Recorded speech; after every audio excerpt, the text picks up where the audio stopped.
उठी कनक भाई कनिका कीर्ति कीरति पूरी गंभीर गिरिराजी तथा सबसे सांबल परिवेश को नहीं वही गोविंदपुर डिग्री कॉलेज को नमस्कार करूँ। आज के शांत स्निग्ध रसमय परिवेश रे उपस्थित वरिष्ठ विचारक मंडली उपस्थित मोर श्रद्धार सम्मानीय प्रिंसिपल एवं समस्त शिक्षक शिक्षक को हृदय प्रणाम जाना तत्सहित मंच पर उपस्थित मोर गुरुपदार सदस्य समस्त छात्र छात्री मानक स्नेह और सम्मान जाना। आज भव्य परिवेश रे एक गंभीर एवं सार्वकालिक विषय आलोचना करने को मत सुजोग मिलथिबार मुझे जो अत्यंत धन्यवाद करूँ। आज जहाँ विषय वस्तु रही गांधी जन व्यक्ति नुहति एक विचार कहता तुम प्रश्न उठनी कि गोटे व्यक्ति किभली भावे एक विचार परिपूर्ण होई परिबो गोटे व्यक्ति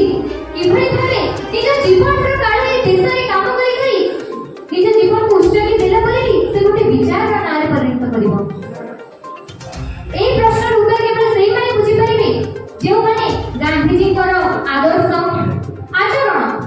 ताकर जीवन चलनी एवं तार कर्तव्य को निज हृदय रे गभीरतम भावे फुटाई पारिथिबे। शब्द कहबो गले गांधी जी को गर्व हम हृदय रे प्रत्येक पदक्षेप रे गुजरित हेउ किंतु सर्वमोहत जोटा आम पई आम जीवन पई मूवमेंट अधिक सेटा होती गांधी जी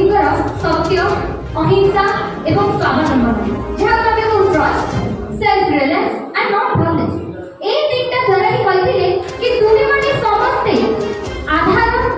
एवं आखबर हेबा द्वारा ही से गांधी जी का विचार को आगु नै परिबो। 1920 मसीहार असहयोग आंदोलन हो 1930 मसीहार संविधान अवज्ञा आंदोलन हो किबा 1942 मसीहार से क्विट युद्ध आंदोलन हो प्रत्येक क्षेत्र में से बुझे जाइथिले कि मणिपुर विचार ही मणिपुर सबले आगु बढ़ो। से एक छोट प्रश्न काहे गांधी जी का विचार ए 2025 मसीहार मध्य जीवित होई अछि। आगुरु स्वच्छता उपरे अधिक नारा लगा जाउथिला एबे स्वच्छता अछि। आगु जाति धर्म वर्ण निर्विशेष रे आमे समस्त गोटिए फुलमाला बंधा होइथिले आज भी कोन आमे गोटे फुलमाला अछि। आगु प्रत्येक नारी माने को झांसी रानी लक्ष्मीबाई बोली कह जाउथिला एबे अरे फसल लागुची भाबिला बेडू गोटे नारी आज भी राज रास्ता रे मुंह उठी चली पारुने मोहते कोन पाई एई विचार पाई एई छोटिया विचार पाई ही आज काल मଣିଷ जमा तळु पड़ी जाई निंदरिया मिल जाई मते जदी पदरा जे मु इथे छिया ही